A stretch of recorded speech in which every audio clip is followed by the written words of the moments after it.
জেলা প্রশাসক সম্মেলন ছিল। সেখানে আমরা প্রতিরক্ষা মন্ত্রণালয় এবং সশস্ত্র বিভাগের পক্ষ থেকে আমাদের বাহিনী প্রধানগণ তাদের যে চাওয়া এবং তাদের যে কর্ম পদ্ধতি পরিকল্পনা প্লাস আর্ম ফোর্সেস ডিভিশন যেটা সশস্ত্র বাহিনী বিভাগ সেই সম্পর্কে আমাদের জেলা প্রশাসকদেরকে অবহিত করা হয়েছে এবং সাথে সাথে আমাদের সরকার যে দায়বদ্ধতার অবস্থান থেকে সশস্ত্র বাহিনীকে জনগণমুখী বাহিনীতে পরিণত করার জন্য জেলা প্রশাসকদের যে অবস্থান থাকার কথা সেই দিক নির্দেশনা আমি তাদেরকে দিয়েছি। সেখানে আমি উল্লেখযোগ্যভাবে বলতে চাই আমরা যে টোটাল পিপলস ওয়ার যেটা শহীদ রাষ্ট্রপতি জিয়া রহমানের দর্শন ছিল সেটার ব্যাপারে বিস্তারিত আলোচনা করেছি এবং সেইখানে আমাদের জেলা প্রশাসকদের কী ধরনের ভূমিকা থাকা উচিত সেটার ব্যাপারে আলোচনা করেছি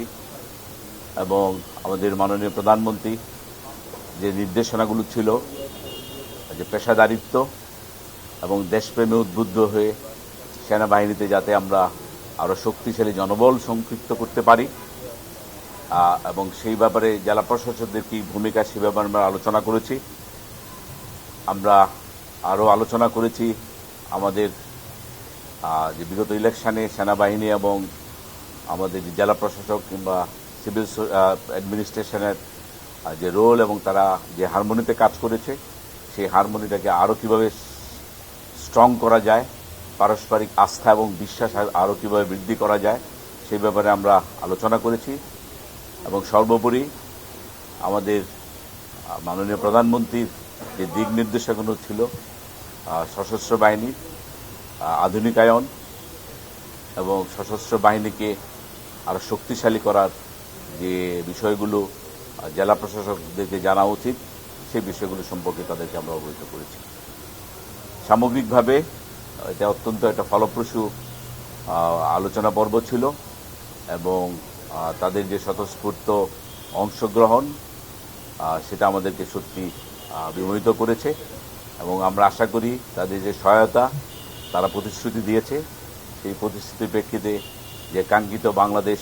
সশস্ত্র বাহিনী সবাই আশা করে সেই বাহিনীর দিকে আমরা সুন্দর প্রশ্ন করার জন্য ধন্যবাদ। তারা অত্যন্ত আমাদের যে সশস্ত্র বাহিনী একটা জিনিস আপনাদেরকে বুঝতে হবে, আমাদের সশস্ত্র বাহিনীর সদস্যরা এরা কিন্তু